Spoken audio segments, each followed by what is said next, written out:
what I want to talk about today is really building off the talk that I did last week, which we called Getting to Product Market Fit Part 1, which was also called So I've Got a Great Idea, Now What?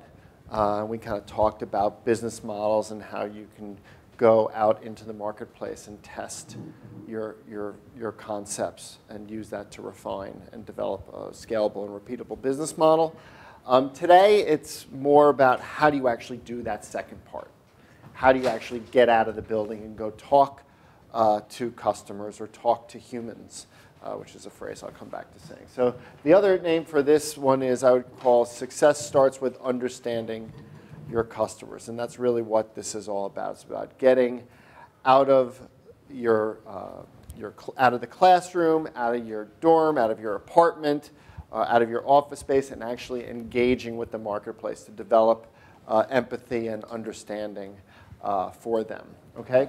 So, and a lot of the way that this is done is actually going to be a little counterintuitive, or at least counter to your instincts. And so what I want to do is share with you some tips and tricks and secrets on how to best do this process of customer discovery. Okay?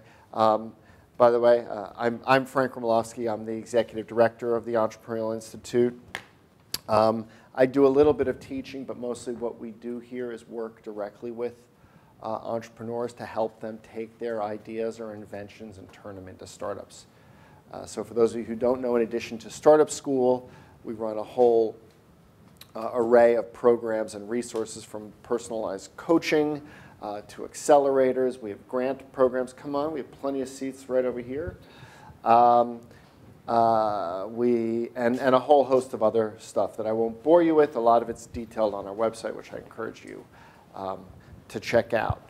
So, and the real reason why you want to, going back to develop that empathy, I think is actually summarized really well by Joe Gebbia, who's one of the founders of Airbnb. He says you want to go out and talk to people that you're designing for, such that you can understand the world from their point of view in order to inform your point of view. Right? Because you might have a great idea or a great product, but if that doesn't meet the needs or solve the problems or address the pain points of your customer, okay, then what's the point? Right? We talked last week, for those of you who weren't here, to refresh those of you who were, that actually most startups fail. And the number one reason that they fail is that they built something that not enough or nobody wanted. And we believe that's infinitely preventable. So a really simple way to think about this is learning about how to figure it out what it is that people want before you actually invest all the time and effort to build it. So you actually build something that not that you hope, think, or believe customers want, but that you actually know. Okay, but this doesn't mean going out and just simply asking customers what they want. Okay, what customers want is actually your job as the entrepreneur or product manager. Understanding their needs, though, is something that you can do and that you can ask them. Okay, I call this quote, as I said last week, the curse of Steve Jobs.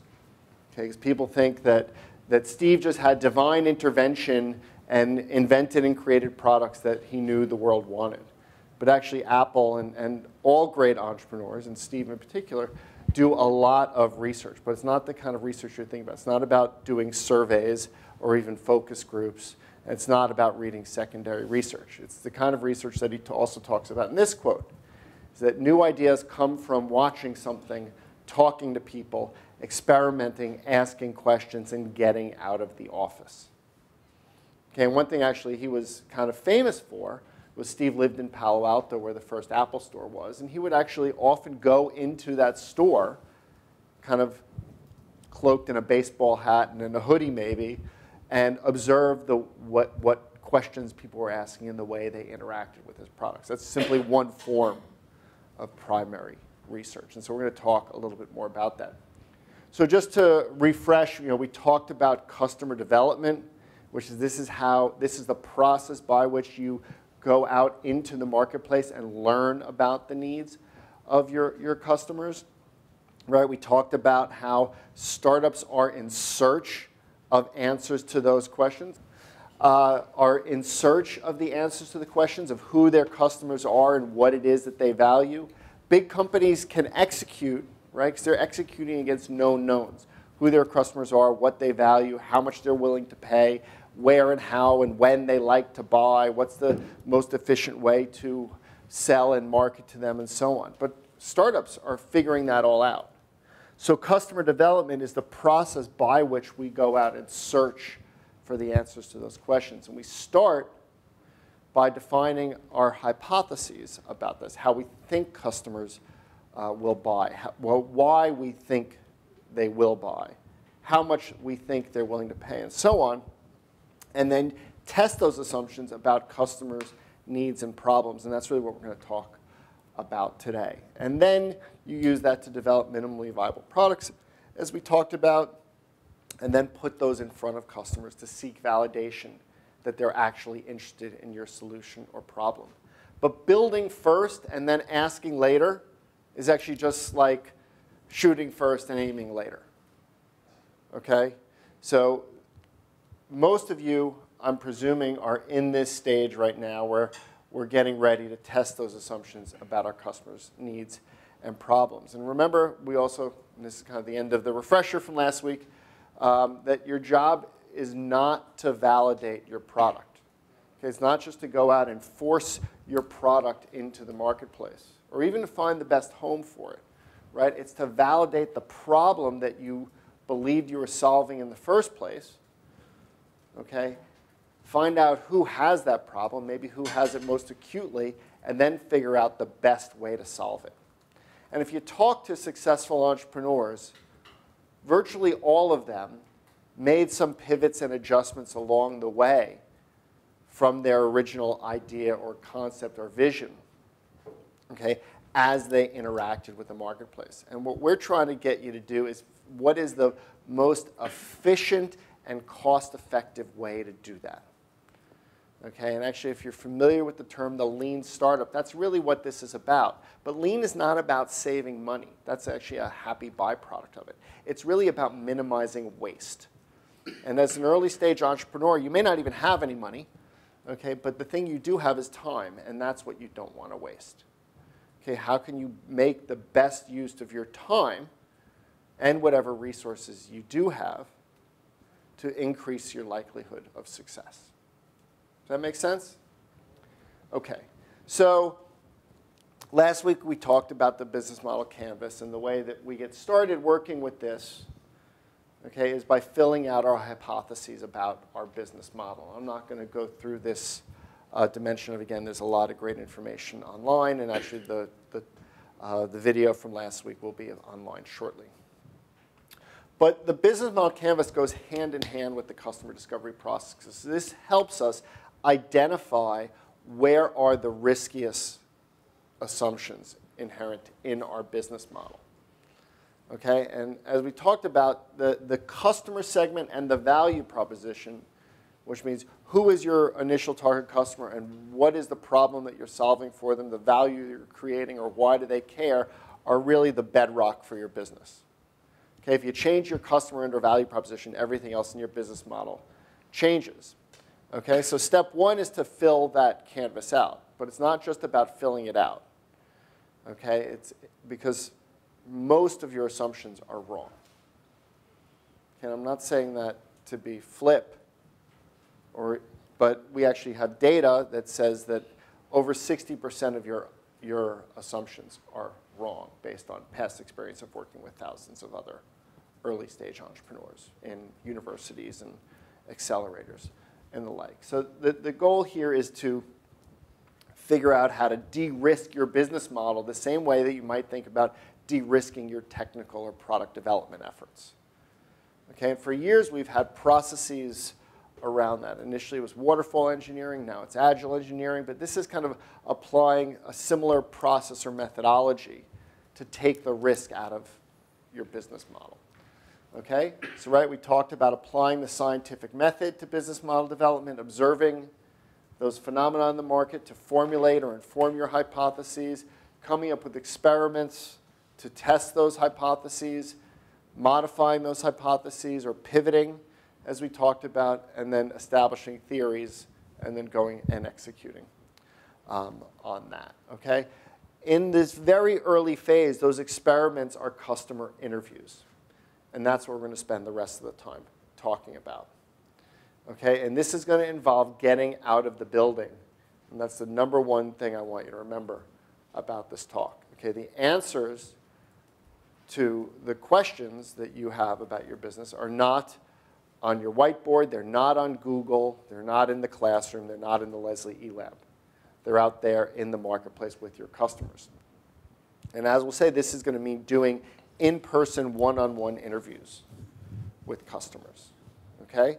And that could include everything from just simply going to Washington Square Park, identifying your target customers and interviewing them, or it could mean arranging appointments with folks if you're trying to do more of an enterprise thing. Actually, just on that point, so who is thinking about something that is more consumer-focused for their business?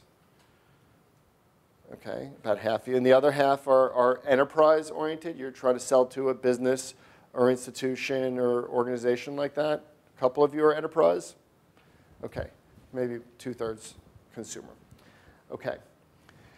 The goal of this is to gain insight and empathy into your customers and your market. Okay, and what we're talking about is not seeking statistical relevance. This is not a statistics exercise. There's going to be no advanced math here. Okay, but we are seeking pattern recognition, and that's something that, as humans, we're all actually programmed to do. We know, we start to identify when we hear and see the same things over and over again. We'll talk a little bit more about that. But you need to do a lot of interviews to identify those patterns, but also to test the different elements of your canvas. Okay? So it might take 20 or 30 interviews just to kind of validate, assuming you are correct or largely correct about your assumptions, to get comfortable that you're on the right path as it relates to your customer segment and value propositions. But then there's all the other elements of the canvas. So when we actually teach this in a classroom or in our accelerator, we have teams do 100, 150, 200 interviews sometimes. And that sounds like a lot, and it is, but it's also very doable. When I teach a 5-day version of this in a class, okay, the teams do anywhere from 30 to 60 interviews in 5 days. Okay, so if you have the rest of the year to get going on your startup and thinking about spreading that out, it's not actually a lot of time, particularly if you're talking about a consumer-type business, but then you actually need to elevate the numbers. We'll talk a little bit more about that. Okay, so the first thing that you need to understand is who is it that you want to learn from? Okay? Who is your initial target customer? Okay? And we talked a little bit about this last week as well, but startups succeed by initially targeting a small market or a niche. Okay, as a startup, you don't have the resources, financial or human, or the capacity to target the mainstream market. Okay, big companies target the mainstream market. They advertise on TV and on newspaper and have online advertising campaigns, and they're targeting millions of people. Okay, you don't have the financial resources to do that, and besides, you probably are not going to build a product in its first incarnation that has that mainstream appeal. And the example we talked about last week is Facebook, right? When Facebook came out, who was their initial target customer? Harvard students, okay? 10,000 people roughly. Okay, very small market with a very simple application. If you saw the movie The Social Network, remember what they did. It doesn't bear any, or bears barely any resemblance to the product that they offer now. Okay, if they tried to build the product they offer now in a dorm room at Harvard, it never would have happened. Okay, so they had a very narrow value proposition for a very narrow customer segment. And then over time, they built and expanded the customers that they served, right, to all 4-year students and then 2-year colleges and then high school students and today, as I said, your grandmother uses it, but their product offering of what Facebook is and does has grown dramatically. Okay, when I started using Facebook, I guess it was about 8 or 9 years ago now, okay, it wasn't to find out if he or she was single, which was originally the value proposition when Facebook started at Harvard. Okay, it was more about staying in touch with long-lost friends and sharing photos, and today it's more about reading fake news and stuff like that. Okay, thank you for laughing. So who are your Harvard students? Who are those early adopters, those enthusiasts, who your problem, as it is conceived today or in the near future, has that hair-on-fire problem that you can solve for them? Okay? And so we're going to formulate a hypothesis about who that person is, and then go talk to them. Okay? But don't worry or stress about picking the wrong customer set or market. Because if you go out and talk to 15 of these people and find out that they don't have that problem, or they're more than satisfied with their existing solution, great. Then we pivot and we identify another market. But you haven't built anything. The only thing you've done is waste some time interviewing some people. Low cost, low effort. Okay, as opposed to building a product and then finding out, and launching it and then finding out that you're wrong. Okay? Now, it's really important, even if you're selling into an enterprise, to remember that customers are individuals. Okay, we talked about how institutions, universities, corporations, hospitals don't buy anything. It's the people inside of them that do. So you need to get as specific as you can about who those people are so that you can target them and know exactly who it is that you want to talk to. Okay, so you don't want to go into Washington Square Park and just talk to anybody. Okay, if you were building an app or a web service or something, I want you to get specific. We are targeting 18 to 24-year-old women who live in urban settings. Okay, so you can walk in Washington Square Park. Hopefully it's easy to identify the women. You can guess on their age. And then what's the first question that you want to ask them? Do you live in New York City? No, thank you very much. Yes, oh, do you mind if I ask you a few more questions? Okay, make sure you're not wasting your time talking to someone who's not your target customer. Okay? So, and we'll do an exercise on this after I speak for a little while. So I want you to get really specific about who those people are. Their demographics, their age, their title, their role, where they live, maybe how much money they make. It'll vary for each of you on what's important. But I want you to get as specific as possible so you're focusing your efforts on those people. Okay? If you go out and just talk to random people, then you're going to need to talk to hundreds of people to identify those patterns between them. Okay? Separate the signal from the noise. If 10 people say, yes, they have that problem that you've identified, but they're from all different walks of life, then you don't know who to target. All you know is that there are some people out there who have that problem, but you don't really know which ones. Does that make sense? Okay. The second thing you need to do is then go find those people. Okay, find those very specific people. Okay? And it's really important that you get at least 1 degree of separation away from you. You want to talk to people that you don't know. Okay, it's like in the cartoon, right? If you ask unbiased, candid feedback from your parents, what are they going to tell you? That's a great idea. Or they might tell you, no, just go get a job at Goldman Sachs. Okay? Probably one of those two.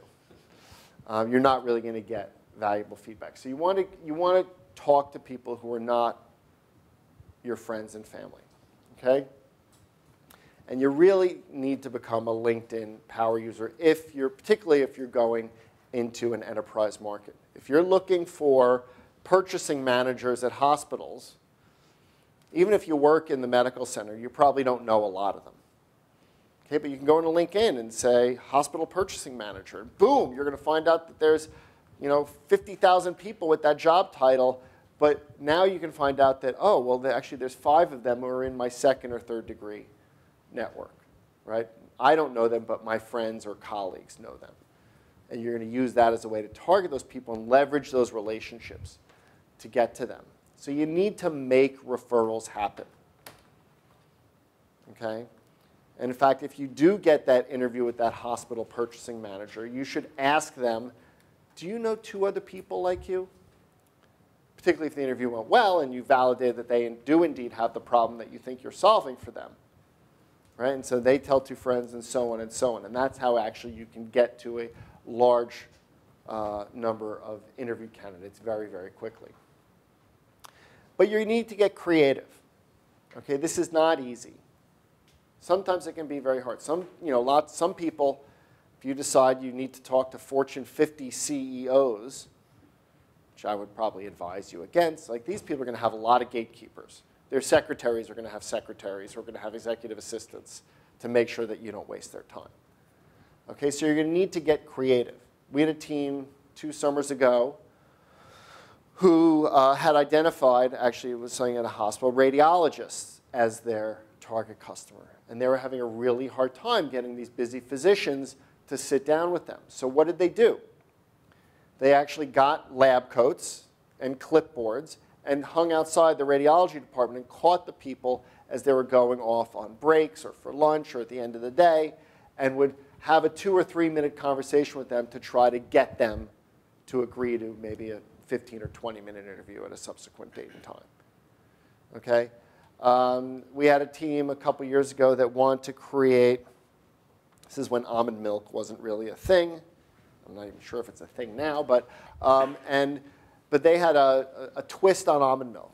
And so they needed to talk to almond milk. They wanted to talk to almond milk drinkers. So what did they do? What do you think they did? Where did they hang out in the supermarket? Right by the almond milk. And as soon as they saw someone reaching, going, oh, you like almond milk? And they'd ask them a couple questions. Okay? So you have to fish where the fish are, as the expression goes. Okay? It's like, Jesse James, the famous bank robber of the 1800s, was once asked, why do you rob banks? Who knows what he said? That's where the money is. Okay? So follow the money, fish where the fish are, whatever metaphor you like. I'd also recommend you try to catch them in the environment where they're having the problem that you think you're solving for them, or at least where it is most top of mind. Okay, so maybe you can't be at the breakfast table when they're pouring the almond milk on their cereal. Okay, so the supermarket was the next best thing. But where people are having the issues or challenges or needs that you think you're addressing. So if it's a B2B thing, try to capture them in their work environment, because sometimes you can learn things simply by observing in that context. You're not relying completely on their recall. So that's what I mean when do it in the wild. Okay? Also, promise to be brief. Don't ask someone for a 60-minute interview. Okay? Because you're not going to get a lot of yeses. Okay? If you're doing customer intercepts in the supermarket or in the park or something, ask for 3 to 5 minutes. Okay? And if it's going well, they'll give you 2 to 3 times that. Okay? The teams that we work with in our Summer Accelerator, the Summer Launchpad, which are a mixture of consumer and enterprise, use these tactics very successfully. Okay? Enterprise customers that they ask for a 15 to 20-minute interview would often result in 45 to 90-minute interviews if they went really well. Okay, you can't always predict which ones are going to go well, but same thing with the consumer ones. A 3 to 5 minute interview turns into a 15 to 20 to 30-minute interview. Okay, I'm not telling you to lie, but I'm telling you to increase your likelihood of success. It also means you need to optimize what it is that you want to learn during that interview for a 15 to 20 minute or 3 to 5 minute. Okay? So it's not 10 minutes of getting to know you. Okay, you want to start launching into the most relevant questions. And we'll work on creating an interview guide a little bit later on. Okay, remember, as I said, enterprise customers are people, not just institutions. And while you're here at NYU, okay, play the student card. or the researcher card. Okay, it doesn't mean physically showing them your ID, but it does mean telling them that you're a student or a researcher, okay, and you're trying to learn something. If you start out and saying, oh, hi, my name is Frank, I'm an entrepreneur, and I'm working on a new water, and I immediately believe you're trying to sell me something. Okay, but if I come up to you and say, hi, my name's Frank, I'm a student at NYU, and we're trying to learn about people's preferences and priorities in bottled water for a class or for a project, can I ask you a few questions? It's a very different conversation. Think about those phone calls you get at home, those unsolicited phone calls. You know when they're really trying to sell you something. We all kind of have our spidey sense attuned to this. Okay, so put yourself in the other person's shoes. What are the things that you can say to them to put them at ease that this is not a sales call, but that you actually are there to learn something? Okay? So here's an example of an email that you might send. This is actually through a referral, but this could be adapted otherwise. But it says, John, I'm participating in a program at NYU, and I'm studying how, in this example, how small business owners are handling their expense report management workflows and the frustrations they are experiencing. I see from LinkedIn you know James Smith at Pinto Boats. I understand James has expertise in this area. I am researching and would love to speak with him. Would you be willing to make an introduction to James so that I may have a 15 to 20-minute conversation to ask him a few questions about this? Okay? So if this wasn't through a referral, right, you can just take out that middle sentence and just ask for the interview directly there. Okay? But this puts them at ease. It tells them what it is you want to learn. It's not about your startup or the problem. I mean, you can infer what your solution does, right? That it's about making expense report management workflows less frustrating. Okay, but it's focused on the problem. Okay, and it says that you want to learn. You're not even asking for feedback. You want to ask them questions. Okay? Now, one dimension of this that also I kind of talked to a little bit, right, is your mom was wrong. Okay, you do want to talk to strangers. Okay, we actually want to get and talk to people that we don't know, right? The people that you know will be nice and tell you what you want to hear, and those interviews can actually be harmful, because they're likely to be full of false positives. Okay, what you need is some radical candor. If you know people who are working in the area that this guy's trying to work on, well, be his friend and introduce him to your friends. And they'll give him the radical candor that he needs. But his friends are going to tell him, I think that's a great idea. Oh, I'd buy that. Okay, and those can be harmful. Only people you don't know, who have no relation to protect, will tell you the truth. And Kramer said it better than I can. Does everyone remember this scene? Right? Jerry and Elaine went to visit their friends who had a new baby. The kid was hideously ugly. And what did they do? They said, oh, what a cute baby. Right? Kramer, granted he's a very unique individual, right, told them the truth. Not in so many words, but more or less he did. Okay? And you need to know. You need the truth. You want the truth. Okay? So if you have friends that are brutally honest, you can interview them? That's okay? Maybe. Maybe. Let them interview someone else. Or you can do, actually, I'll mention this again in a bit. You could practice interview with your friends, okay? Just like you could practice interview for a job with someone you already know. But that's so that you get comfortable asking the questions, you know, responding to things, getting the cadence down, okay? But you ignore the data from that.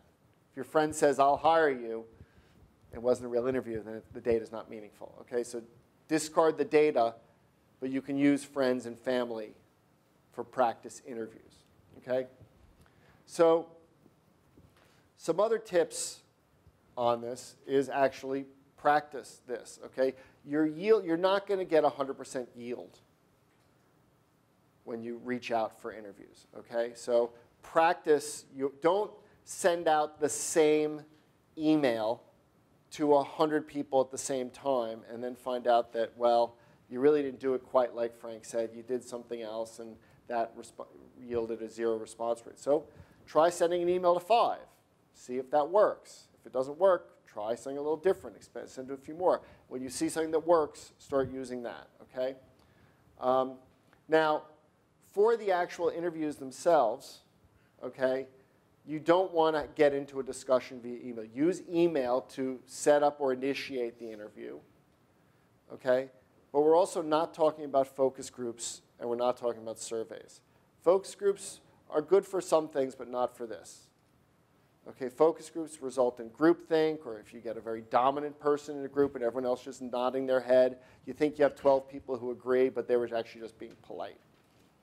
Okay, you want to do these one-on-one, and you also don't want to do surveys. Surveys are great when all you want is data. I can do a survey of this room and find out how many male, how many female, undergrad, the questions that Sarah asked you. Okay, we could get that in a survey.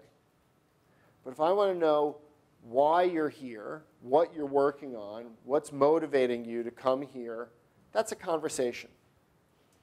Okay, that's getting insight into you and your interests and motivations. Okay, surveys are not really good for that. Okay? I would also recommend that you don't start with your dream customer. Okay, no more than you would go out to your dream company for your first job interview, right? Because you're going to suck in your first interview. Okay, has everyone here gone on a job interview? Okay, there are some even for an internship, there are some parallels here. It's awkward, particularly the first time you do it. I got my first interviews sucked so bad. Okay, so no more than you would go, and if you want to work at Facebook or you want to work at Goldman Sachs, you wouldn't make that your very first interview. You do some practice ones, do some ones with some other jobs that you're interested in, but it's not your dream job. Same thing with this.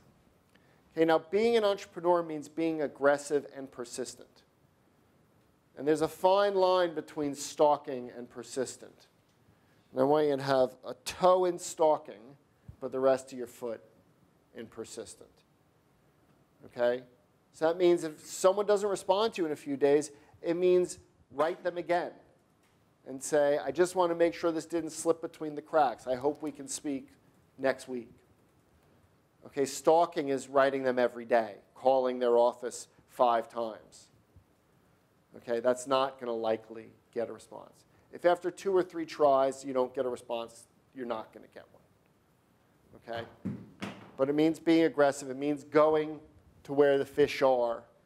It might mean, sweet-talking their personal assistant. It might mean, calling the janitor, or not the janitor, but calling some point of entry to that organization to find out who is the person with that job title, even if you can't get through directly to them. Okay, so maybe you can find a phone number. It means being a little creative and aggressive. Leverage your network. Okay, just like on Facebook, you realize that your friends have friends that you know in common kind of thing. You'll start to understand that in LinkedIn if you're in the enterprise space. That's useful as well. Similarly, just like you can use LinkedIn for business people, you can use Facebook and other social networks to find consumers who might fit the criteria that you're looking for, those friends of friends, and their friends. Okay, also, flattering subjects can work quite well. If I call up Sarah or send Sarah an email and say, hey, I hear you're the smartest person in the industry and I'd love to ask you a few questions, she's going to go, smartest person in the industry? I'd love to speak with you. Okay? You don't have to go that over the top, but a little flattery can go a long way. Okay, so think about how you can creatively flatter people to make you want to talk to them. But be transparent. And when I say that, I mean tell them you want to learn something. Okay? You tell them, I'm not trying to sell you something. This is not a sales call. I don't have a product or service to sell you today. I'm trying to learn something. Okay? But also remember that those initial customer interviews can be your customers tomorrow. So send them a thank you note after you meet with them. Okay? Or ask if you're doing intercepts in the street or in the supermarket, say, this has been really helpful. Could I have your email address so I can send you a thank you note and keep you in touch, or keep in touch on our progress with this project? And then maybe 3 months from now, you can say, remember meeting me in the supermarket that night? Well, we're developing a new product to address the problems that we talked about then. I'd love to, here's a link to our website to learn more. Okay? Or in an enterprise context, that certainly works well too. Okay. So if you know who it is you want to talk to, and now you figured out how to get interviews with them, you got to go in there knowing what it is that you want to learn and that you're going to make the best use of that time. Okay? And again, that's where the Canvas comes in handy. Okay? So we can sit down with you and help you identify what are your riskiest assumptions. What are the most important things to this business that you have to validate right now that if they're not true, your business is dead on arrival? Okay, those are your riskiest assumptions. Those are the things you need to better understand. Okay? So identifying, once you understand who it is, turning that into a hypothesis, though, is not as straightforward as it might seem. Okay? And for those of you who remember back to grade school or high school, right, key point of the scientific method is good hypotheses lead to good experimental design. Okay, so you know what it is that you want to test helps inform how you actually construct or conduct the test. And the same is true here. And we're going to do an exercise on this in a little bit. Okay, and that becomes critical to properly validate or invalidate those assumptions. And remember, invalidation is good.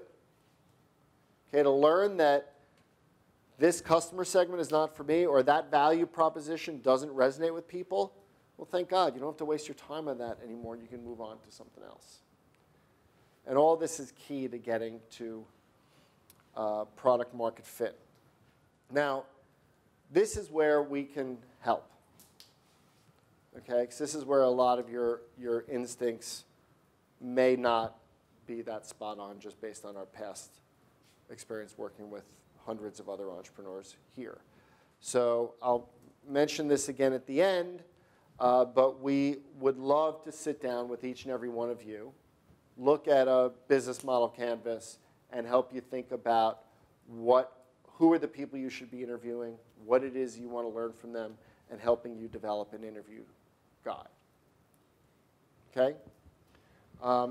Now, good hypotheses need to be what we call QRST, quantifiable, relevant, specific, and testable.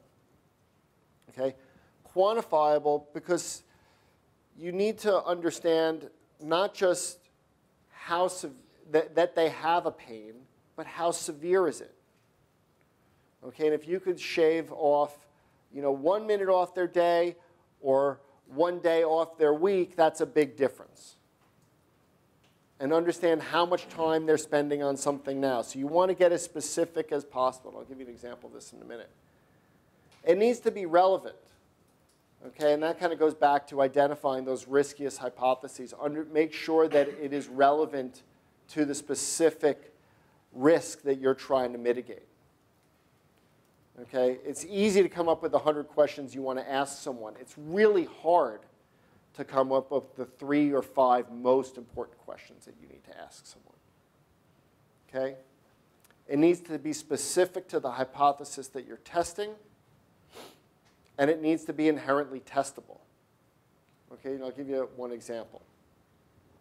Is this QRST, quantifiable, relevant, specific, and testable, that our product will spread through word of mouth? It's relevant, perhaps, if you're trying to test how you're going to market and acquire customers. But it's not quantifiable. It's not very specific. And I would say you'd have a really hard time testing that. So we'll give that a okay. something better would be that our viral coefficient, very specific, over the next 12 months, even more specific, will be greater than 0.5, quantifiable. Okay, and that's something that you can measure. Okay, viral coefficient just meaning how many people tell someone else. Okay?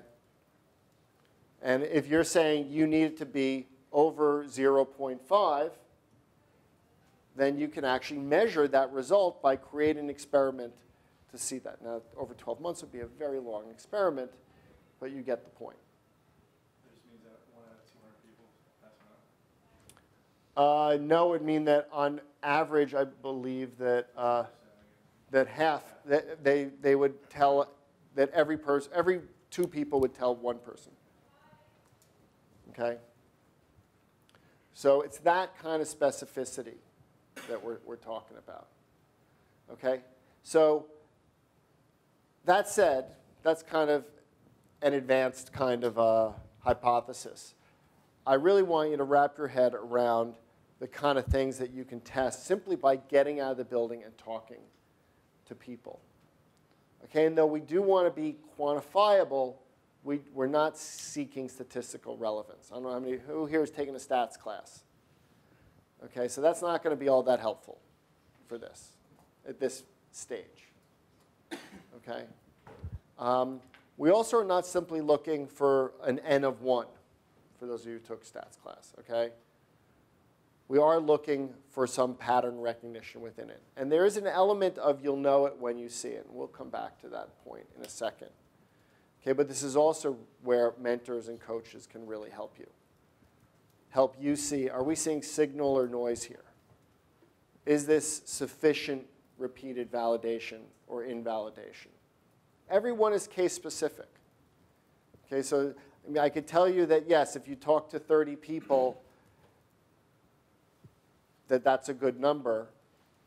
But it really depends on what it is you're asking, how uniform that pool of people is, and so on. Okay? At the same token, avoid premature capitulation, meaning just because 2 or 3 people told you something negative doesn't mean that there's no there. Okay? You need to look at the specific people you're talking to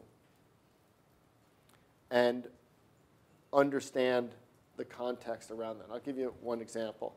There was a team of students who were working on a SaaS product, and they went out and they were testing pricing. And they talked to 50 customers, and they came back confident that 47 out of 50 were willing to pay $10 a month for their product. And like, well, that's terrific. What happened to the other 3? And they're like, no. 47 out of 50 are willing to pay $10 a month, $120 a year for this product. Well, that's great. But what did the other 3 say? They said, oh, the other 3, they didn't want a subscription. They just wanted an annual license, and they were going to pay $10,000. Okay? So they were all excited because the majority of the customers said one thing, but do the math in your head. 3 times 10,000 is a lot more than 47 times 120. Okay?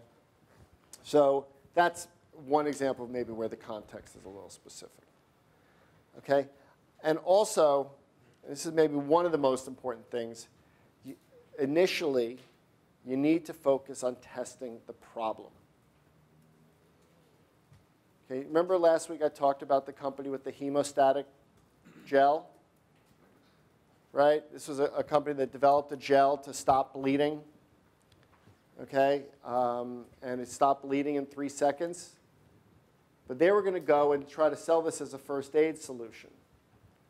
But they didn't understand or really think about that in first aid that we use gauze and pressure, and it's universally available. It's essentially free and requires no training.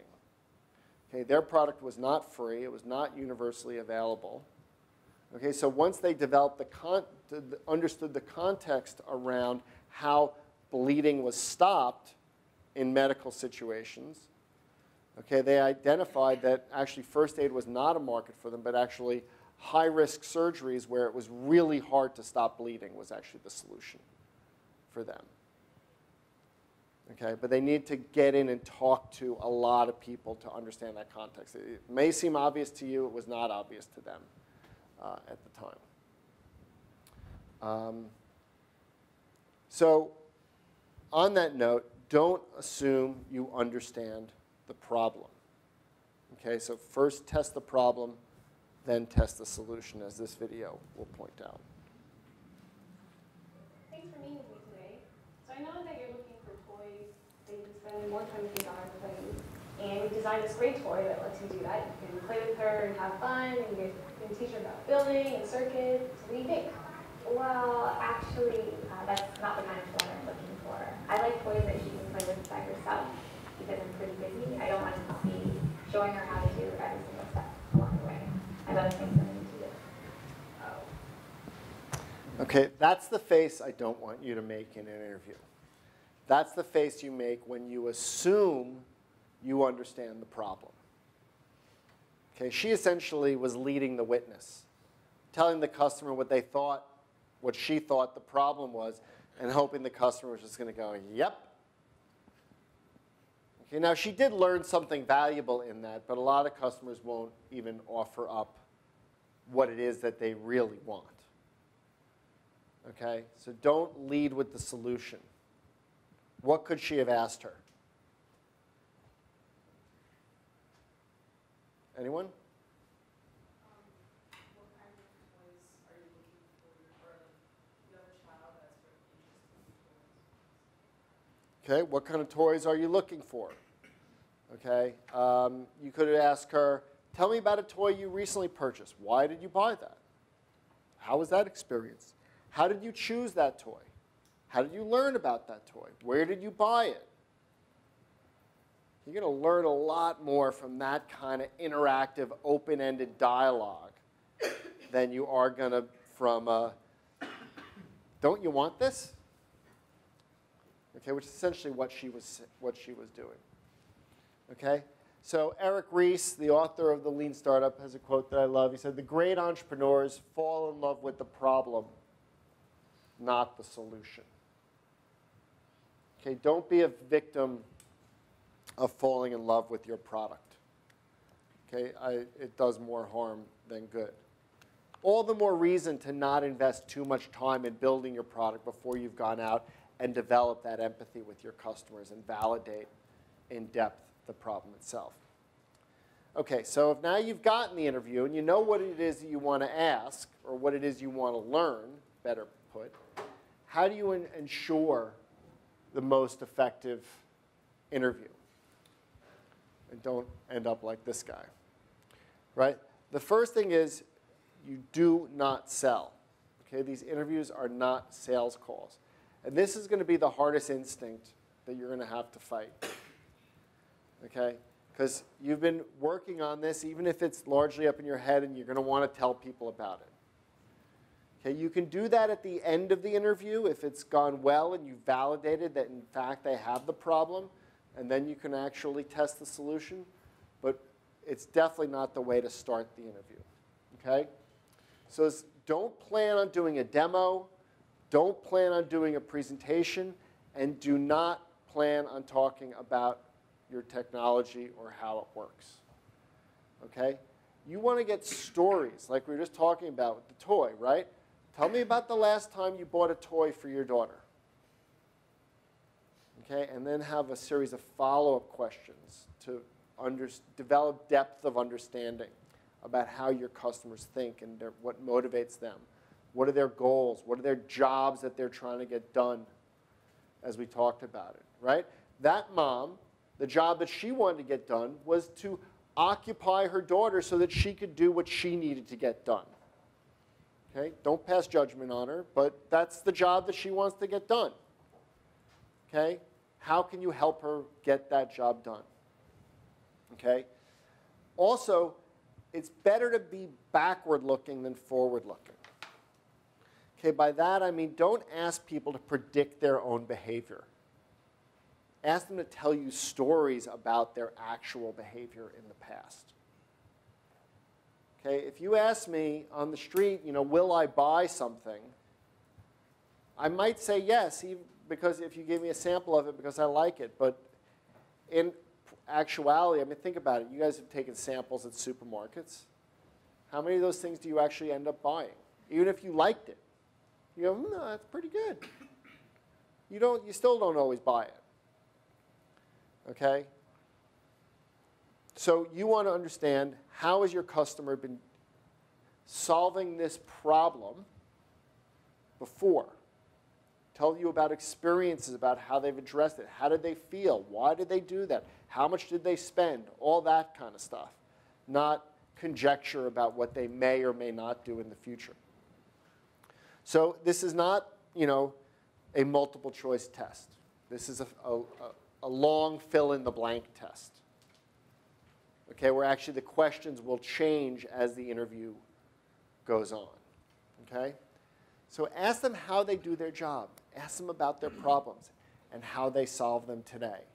Remember, it's about them, and it's not about you, and it's not about your product. Okay? And be that annoying kid who's asking why, and why, and why again. You want to understand their root interests, issues, and motivations. Okay, so if we're talking about buying a toy for your kid, why did you buy that toy? 3 o'clock. Thank you. If it was because of the price, well, why was the price important to you? Okay, why did you choose that toy? Why did you do this? Why did you do that? You'll get to understand their interests and motivations much better. Now, sometimes people ask about, how do I protect my intellectual property? First, I'll say never sign an NDA, a non-disclosure agreement, and never ask someone to sign one. Because if you're describing your idea or technology in any way, shape, or form, you're doing this process wrong. Okay, if you're going in depth about your technology, okay, I usually say this more for the scientists and engineers in the room, this is a real risk because they often want to do that. They want to have a tech talk. But this is about your customer and their interests and motivations, their needs and behaviors. So focus on the what and the why, not the how. Okay? And don't worry about people stealing your idea. Okay, you should really worry that no one's going to care.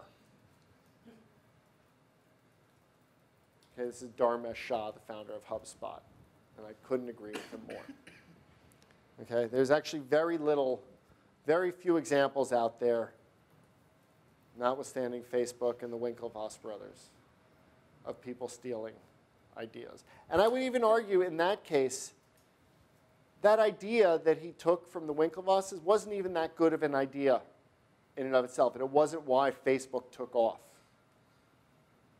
Right? It was when he started posting the status, are you single or not? Are you in a relationship? Is when Facebook really took off. And that was not the Winklevosses' idea. Okay? And besides, Facebook was not the only social network. And in fact, it definitely wasn't the first. Probably before you guys were of age, there was Friendster and Tribe and MySpace and a whole bunch of other ones that failed before that. Okay, so even the Winklevoss' idea wasn't all that original. Okay. Now, you need to be careful about confirmation bias. Who knows what confirmation bias is? It's a fancy way of saying hearing what we want to hear. Okay? So leading the witness would be another way of saying that, or another way of that, where you're seeking the answer that you want, or listening for the answer that you want and ignoring other data. Okay? For that reason, before I cue that point, I want you to do these, when possible, 2-on-1, meaning 2 of you and 1 interview subject. So you can both hear the same thing, because you're going to hear it differently. Okay, well, I'll come back to that point in a sec. It's also important to do it in person. Okay? They say 80% of human communication is nonverbal. Well, when you're talking to someone on the phone, you really have no idea what else they're doing. Are they on Facebook? Are they doing email? Are they looking at pictures of their kids? Are they cleaning up their desk? Or are they deeply engaged and engrossed by what you're saying? Some of that you could pick up verbally, but a lot of it you'll miss. Okay, so you want to see the whites of their eyes. You want to see their pupils dilate. You want to see, are they leaning over and engaged in what you're saying, or are they kind of kick back and disinterested? Okay, you're only going to get that in person. Skype and FaceTime is second best. Okay, phone interviews are third best, and everything else is just a total waste of time.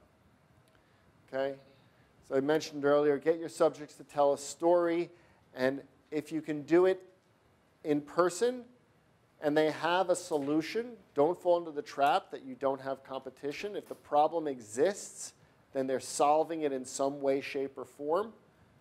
Learn how they're solving it today. Ask them to show you. That's their solution hack.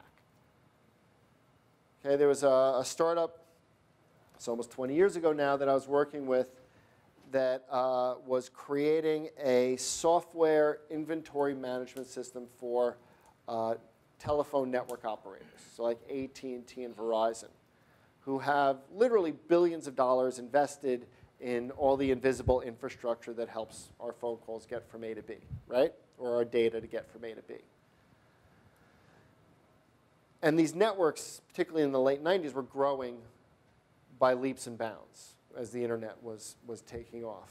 And they used to be able to manage their physical inventory of what switches were where and what versions and all that on paper and then on spreadsheets, but it then started to become unmanageable.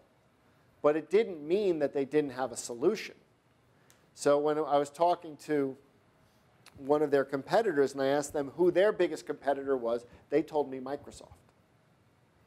And it was Microsoft Excel, because that's what customers were using. They were creating these complicated spreadsheets to manage this, and they were creating a special, purpose-built, very sophisticated software platform. The problem was they all had that solution already. So you had to demonstrate what value you were creating over that existing one, how much money and time you were going to save them. Okay, so understanding that context of the existing solution really matters. Okay, same thing with the hemostatic gel before. You also want to understand their priorities. Is this the number one thing that defines success in their job every day? Or is this something they deal with once in a while, and it's not that big of a deal for them? Okay, the fact that it's a problem is one thing. Is it a high-order pressing problem for them or not? Okay, and also remember, follow your nose and drill down. Okay, you might go in with an interview script, but I don't want you to just follow that road. Okay, when you hear someone talking about something that piques your interest, probe, ask why, and drill down on that subject. Okay? And then listen and shut up. Okay, you should be doing about 5 to 10% of the talking and get them to just go. And that's how a 15-minute scheduled interview gets turned into a 90-minute interview, is when they just start talking. And you'll know by their level of energy and enthusiasm for what they're talking about to know, is this a real issue for them or not? Okay? Now, I talked about this briefly before. I want you to create an interview guide, not a script. Okay, a script is something you follow verbatim. A guide is something you use to lead you that you will pivot from and follow your instincts. Okay? But a guide is still important because it will help you stay organized and stay on point.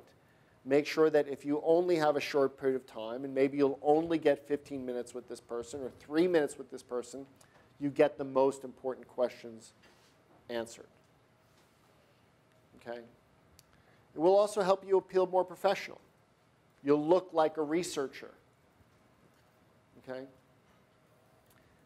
And help you stay focused on initially getting those customer segment and value proposition. So you should go out, again, depending upon whether it's a consumer or an enterprise type interview, and list, I'd say 3 to 8 questions, depending upon the context, that are the most important things for you to test. So that could include questions like these. Okay, understanding what is their job in the problems, even if it's a consumer. Okay, if we're talking about almond milk again, right? Are you the primary shopper for your family? Do you determine that's their job in this context? Do you determine who buys the milk or almond milk for your family? Okay, that's important. If not, then they're at best an influencer. They're not your end customer. Okay? I'm not going to go through and read all these. I'll put these back up in a few minutes because we're going to have you guys do an interview guide. Yeah? So it's my understanding that the sample questions you talk about here, they're derived from the business model chart that you create. It's coming from the business model chart that you create first, and then you figure out what the most vulnerable parts of that are. Correct. And that's where your hypotheses are drawn from. Correct. Okay. And then use that to inform developing the interview guide to go talk to the target customers that you've identified in that. You just hold on to that. So now, as I mentioned a moment ago, doing 2-on-1 interviews is good for the reason I mentioned before. Different people hear different things, but there's other reasons as well. Hi, Bernardo. Thanks for taking the time to talk with us today. Oh, yeah, my Karina pleasure. and I are working on a web service to help teachers build lessons. Can we ask you a few questions about your lesson development? Sure. So how do you build lessons today? Well, Or not just how you build them, but also how you share them with teachers. But first, tell us how you do it today. wait, I'm a little lost here. So what do you want me to respond? Hi, Bernardo. Thanks for taking the time to talk with us. No problem. Karina and I are working on a new web service to help teachers develop lessons. I'm going to primarily ask the questions, and Karina's going to take some notes. Okay, sounds great. How do you develop your lessons today?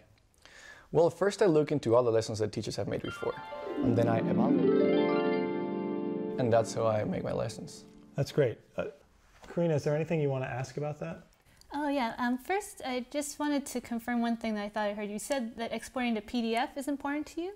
Yeah, that's actually really important. That's how we keep all the files in the school. Oh, great, great. Yeah, it's really important. Okay, so it's kind of like taking notes in class is hard if you want to ask a question at the same time. You're thinking about the question, you're trying to listen to what the professor says. Same thing in interviews. Okay, now you can't have 2 of you in class, one of you asking questions and one of you taking notes, but in this case you can. Okay, so it's a good practice to do it, and as we showed in the video, don't talk over each other. So assign someone to take notes and write down those key ahas as they happen. Okay? Note the questions that work. Okay, so I would not actually transcribe your interviews, and I would not record them, okay, because you're not going to go back and listen to them. If you do 100 interviews, you're not going to listen to 100 hours worth of interviews. But take notes. Write down the big ideas, the big insights. Put a circle around them. Underline them. Put a star next to them. Okay? And then note the questions that works and use them again. Also, to the extent you're interviewing people with permission, take a picture or video if there's some context to it. Right? Maybe you were interviewing people at their breakfast table. Okay? Maybe there is some context there you want to take pictures of. Ask people if you can, of course, first. But this might help you share some of those insights that might be hard to relate. But also, take those notes. Maybe you took them by hand during the interview, and then share them with your co-founders during it so you can capture that shared learning. Particularly if 2 of you are doing an interview together. If you 2 were doing an interview, you're taking notes, she's asking the questions. After, go back and look at the notes together. Okay, will help crystallize your learning. You ever go back and look at your notes after you take them in class, and all of a sudden some things start to make a little bit more sense that in the moment didn't? Same kind of thing. Okay. Finally, speaking of making sense, how do you make sense of what you learn? Okay? So facts are interesting, but facts are easy to get. Insights are our goal. Okay? But as I mentioned earlier, avoid that premature capitulation or jumping to conclusions too quickly. Okay? So don't just scratch the surface. Okay? Don't just find out that someone has the problem. Find out why they have the problem, what they've tried before, and so on. And this is maybe the hardest part, but you want to probe and get those hidden motivations. Understand what's really driving them to do what they do. Ask why and why and why again. And don't worry about being wrong. We will congratulate you when you are wrong, because that's one market or one thing that you know you don't have to waste your time on anymore. Okay? Because depth of understanding is what leads to insight. Now, I've been throwing around this word insight without really defining it. And the dictionary definition of an insight is as follows. An insight to gain an accurate and deep intuitive understanding of a person or thing. That kind of leaves me wanting a little bit. It's accurate, but it doesn't really help. The definition that I like was actually by Mike Krieger, who's one of the founders of Instagram, who said that an insight is something you're so excited about you tell strangers on the train. Right? You ever learn something that you just feel like you have to share with someone? That's an insight. Okay? And if you learn something in an interview that you can't wait to get back to the Leslie eLab to tell your co-founder about, that's probably an insight. Okay? We know these when we see them, when we hear them, when we feel them. Okay? Remember, the goal of this is to learn. Okay? And to de-risk your business and improve your likelihood of success. We can also help you with that pattern recognition as well. Now, some final thoughts, and then we'll move on to some exercises, is remember to focus on that actual behavior, not on speculative or abstract feelings. If they've created their own solution to it, ask them to see it. If they have that spreadsheet that they're using that your software is going to replace, ask them to see it. Okay? Remember, you should be doing largely listening, with them doing most of the talking. Become that investigative journalist or reporter or detective that you watch on TV and ask those thoughtful, probing questions that get people to open up. Play things back to people to make sure you confirm your understanding. An advanced version of this is harder to do, is if you really want to make sure you're getting something correct, misrepresent it back to them.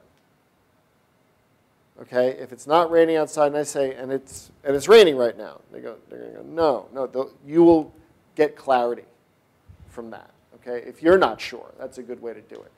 Try to leave every interview with at least 1 or 2 introductions to someone else. If these are enterprise, hard to get interviews, ask them to make an introduction for you. Write up your notes ASAP. Okay, don't rely on your memory. Okay, these will start to blur together. There's a lot of things that you're going to learn. Okay, and the half-life of those insights will be surprisingly short. And you won't remember what it is that you even forgot. And avoid premature conclusions. Okay? Remember, your job is not to validate your product. It's to validate the problem and figure out the best way to solve it. And this is not easy.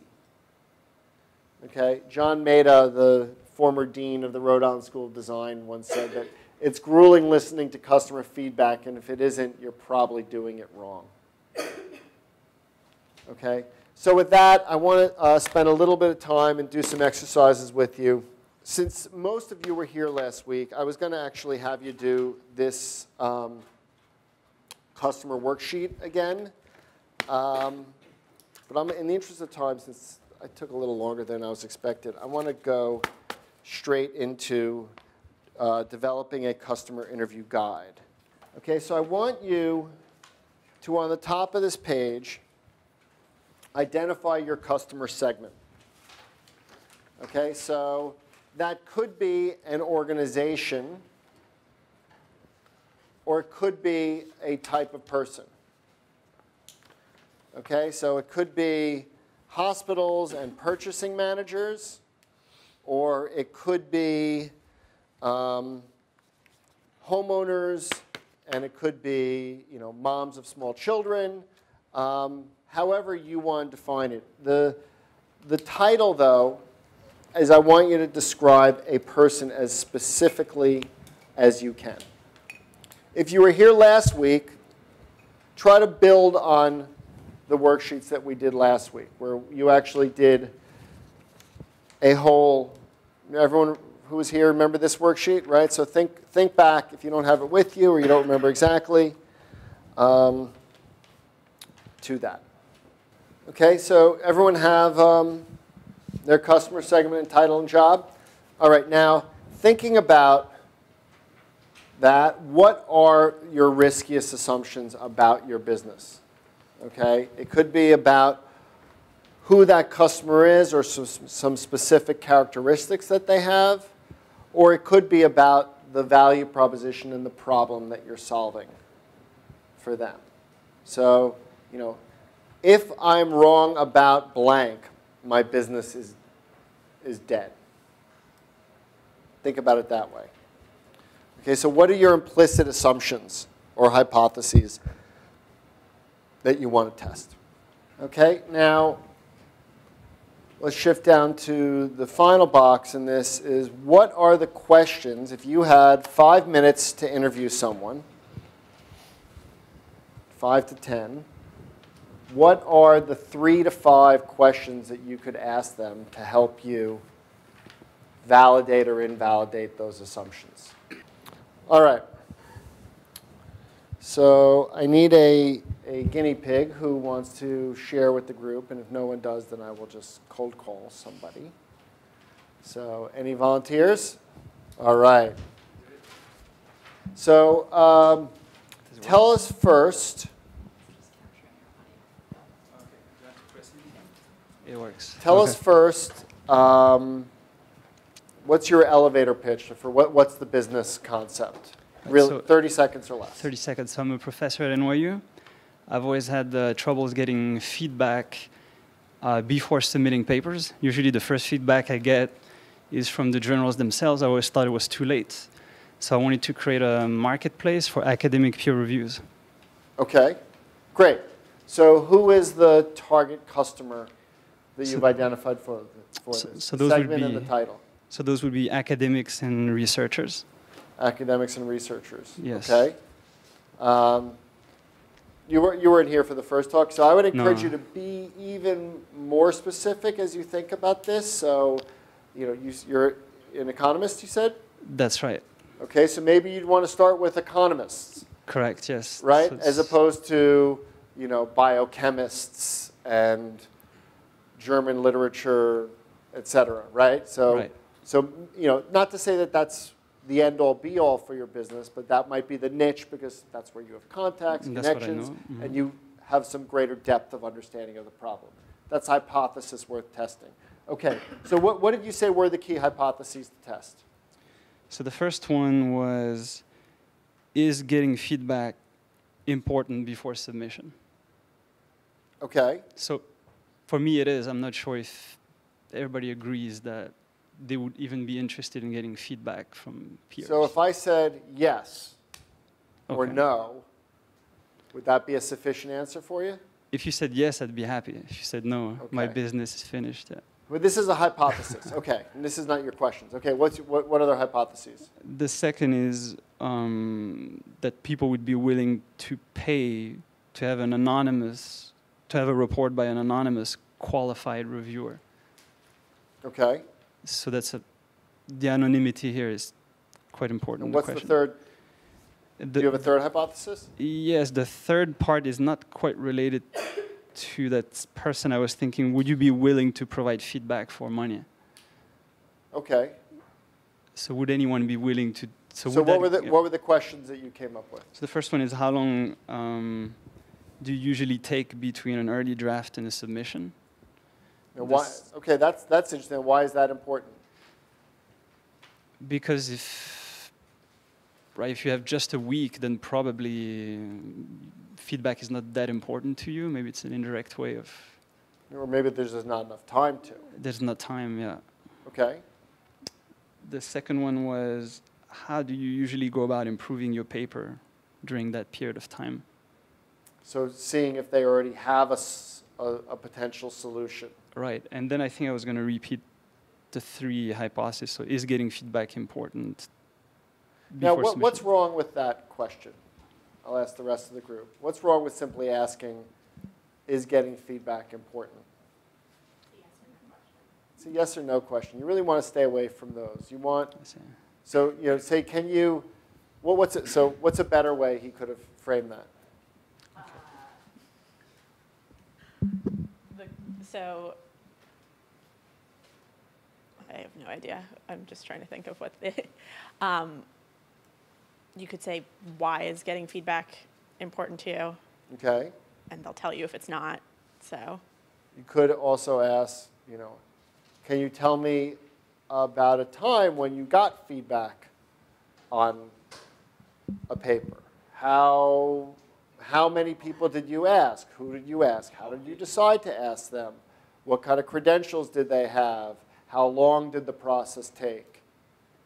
Right? These are all kind of natural follow-up questions from that first one. But it's, again, about asking them to tell you more about what they've done in the past as a better predictor of what they're going to do in the future. So what were some of the other questions?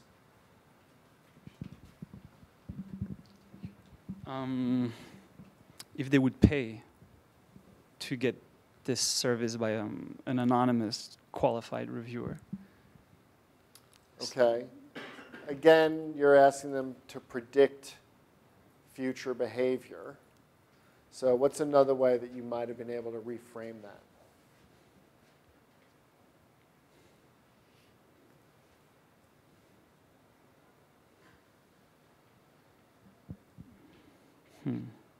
You could ask them about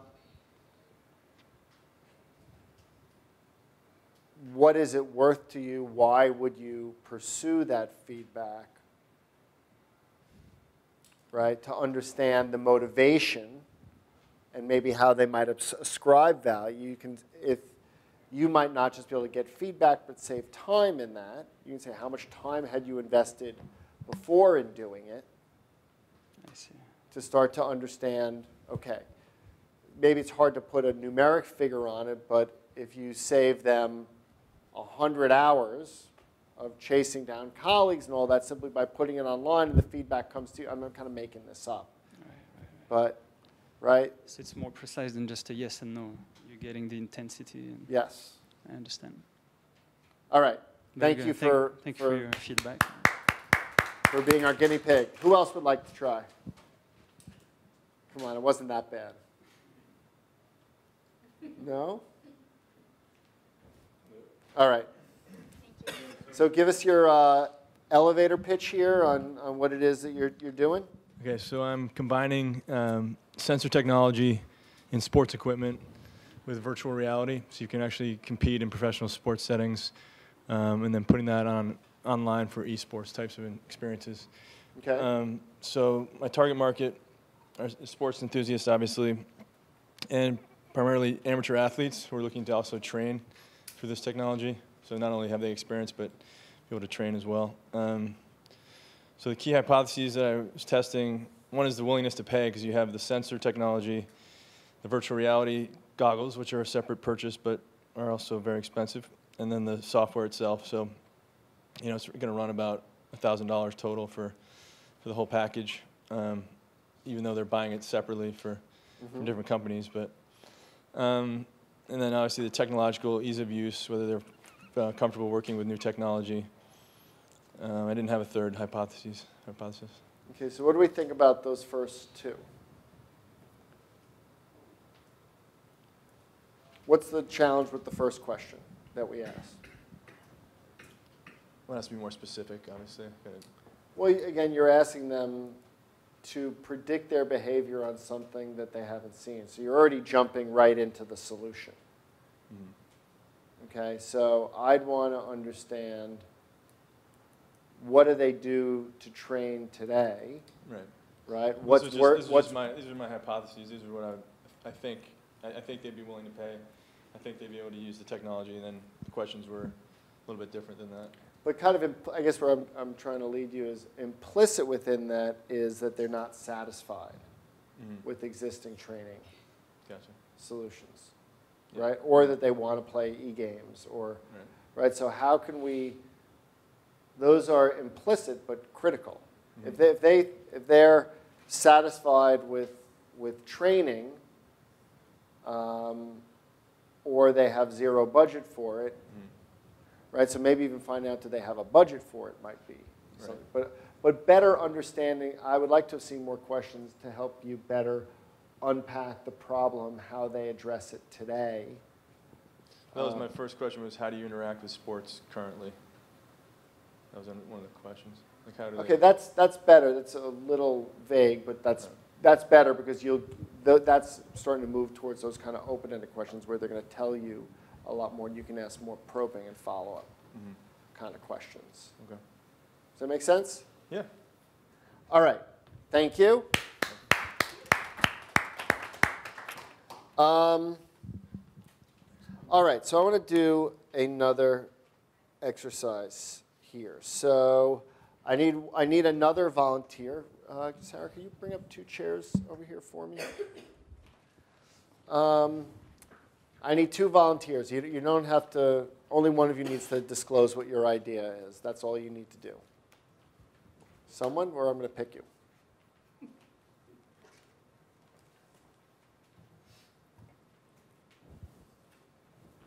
Come on up. All right, and then why don't you come up too?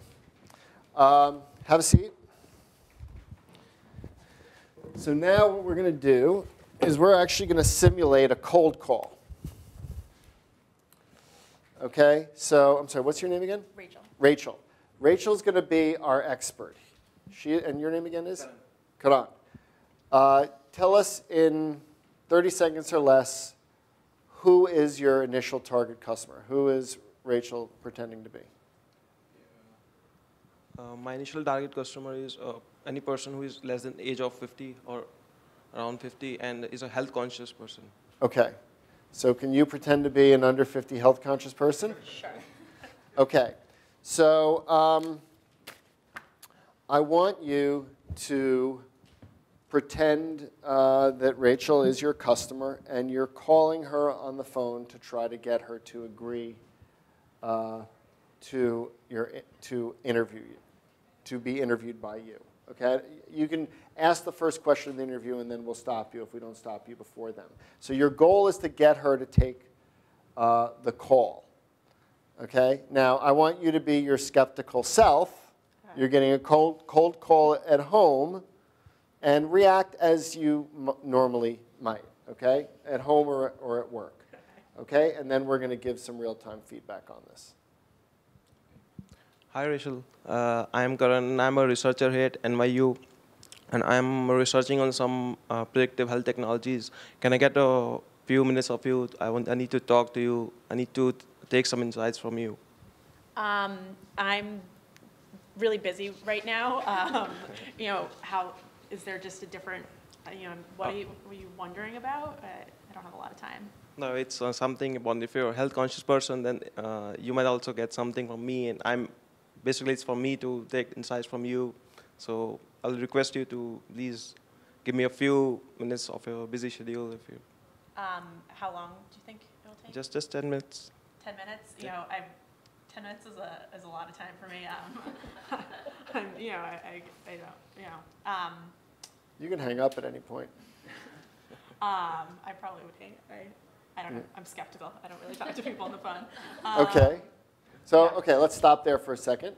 So what did he do? Let's start with what did Karan do well?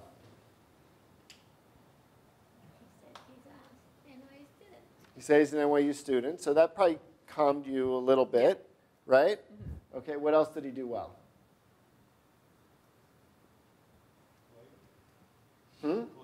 He was polite. He kind of cut to the chase, you stammered a little bit, but you kind of explained what it is that you want to learn. You didn't explain really why you were doing it. I think maybe if you said it was for a class or a research project, a program I'm working in, just something that makes it sound legitimate as opposed to just random, right? Yes? Yeah. What do you think he did well, or what could he have done better?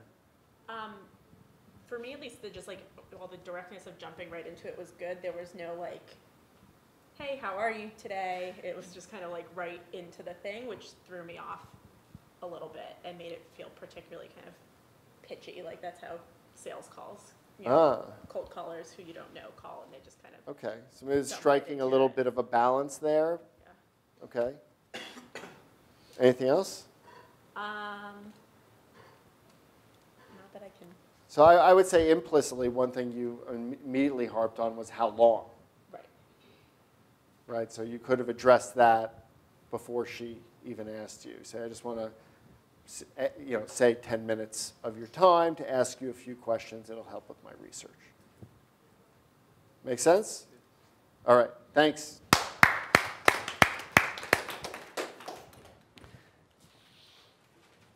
Now, they actually did better than they thought. But what other observations or thoughts did folks in the room have about that? Anything? Who wants to say something? You could have asked, are you a health conscious person? Because then a yes would have got the conversation going. Okay. So you made some, that's a good point. You made some implicit assumptions about her. That's a fair point. Other things?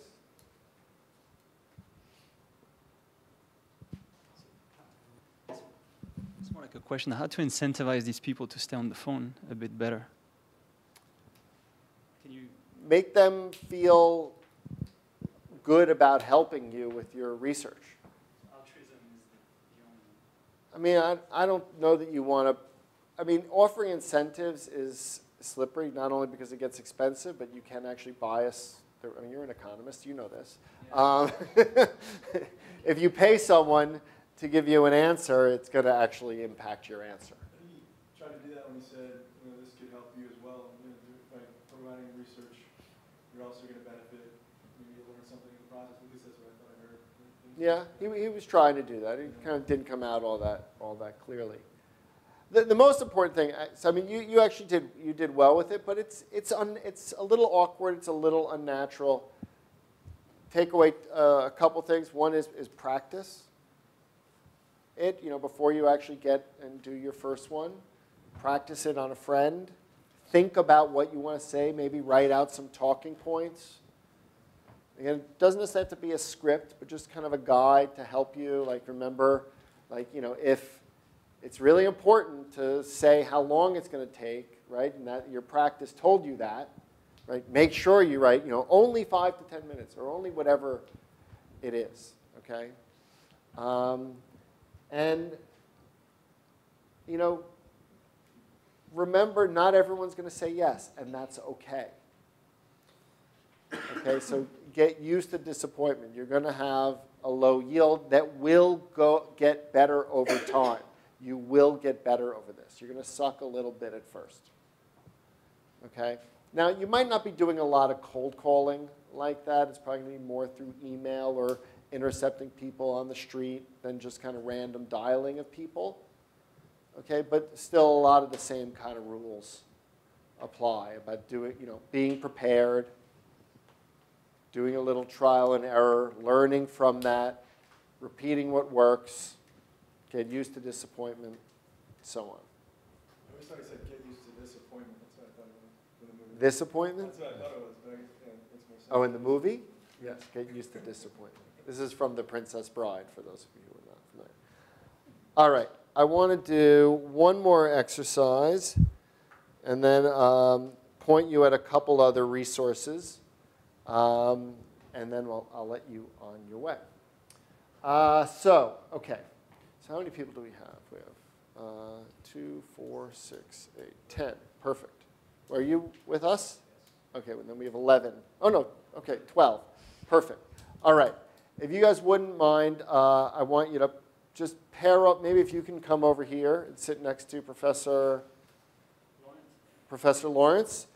I want everyone in the room, if you have on the back of the piece of paper you just had, I want you to write across the top, like right here, okay, about a recent greater than $100 purchase that you made.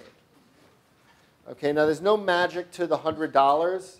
I just want it to be something that was not an impulse purchase. If you're a billionaire, then make it a $1,000 purchase or a $10,000 purchase. Okay? Something that you bought in the last couple of months that cost more than $100. A considered purchase, if you will. And just write that. You're going to have to give this to someone else, so write it legibly. And just write it across the top of the paper. Just a one-line description. If it was an Apple iPhone 8, or Beats headphones, or a prom dress, whatever it was. All right? Anybody need more time? All right. So now take that piece of paper and swap it with the person next to you. Can everyone read what their partner wrote? Okay? All right. Now what I want you to do is I want you to create a quick interview guide and come up with 3 to 5 questions. Okay, we're going to do a 5-minute interview of each other, and then we're going to swap. Okay? And I want you don't have to use these questions, but these are the kind of questions. I want you to understand why and how this person came to buying this product or service. Okay, so take 2 minutes and write the 3 to 5 questions that you really want to ask this person about why they bought this. And you can use these as a guide or not. All right, so now I'd like each of you to take, scratch that. We're going to do 4-minute interviews. Okay, so I want you to ask, one of you go first, figure that out, and ask your interview questions of that person, but do the things that we talked about. This is a guide, not a script. Follow your instinct, ask why, probe deep, okay? Do that for 4 minutes. I'll stop you, and then we'll do another 4 minutes of the other person interviewing about their purchase. All right? Ready, set, go. Just stay right here. Go. All right. Time. All right. How'd that go? Yeah? Someone tell me about it. Where's the microphone? All right, you got she's got an evil grin on her face. What did he want to buy? Or what did he buy? It was NYU tuition. NYU admission? No, the tuition fees for the semester. Oh, okay. So I didn't. So I mean, so do you want me to what I asked him or what he answered? Well, no, you don't have to. We don't have time to do a full replay. But I guess tell me what surprised you about that purchase that you learned from him. Well, his initial, so I asked him about why he decided on NYU, and his initial answer, was about how he was in a relationship and how he come to New York and then decided. So his motivations were maybe his something motivation was unexpected. Yeah, I would say his motivation was something that I wasn't expecting, and then the conversation I could pivot it from there, Okay. Yeah. Okay, that's good. And the interesting thing was the other one was an iPhone, and it was also about relationships as well. Oh, really? So what was her purchase? An iPhone 7. An iPhone. Oh, an iPhone 7, sorry. I'll speak okay. slowly. No, that's okay. So what was surprising about that? That sounds like such a conventional purchase. It was. And the reason was the iPhone 5 died, and she went straight to an iPhone 7. And we're discussing the reasons behind it. And when we really nutted down into it, the feature of the iPhone 7 and iPhone 5 was FaceTime, and it was to communicate with people a long way away. So that was also about a relationship not only with the device, but through the device, other people. Okay. So overall, so you guys both, sounds like you learned some interesting things. Relationships drive a lot of your purchases, which is, were you guys here last week? Right, so remember we talked about the functional jobs to be done, but also the emotional and social jobs to be done. And it sounds like in both of your cases, maybe some of those social jobs were actually pretty important for you. And so that's actually good because it's sometimes harder to unpack those. So why don't you guys tell me about your interview?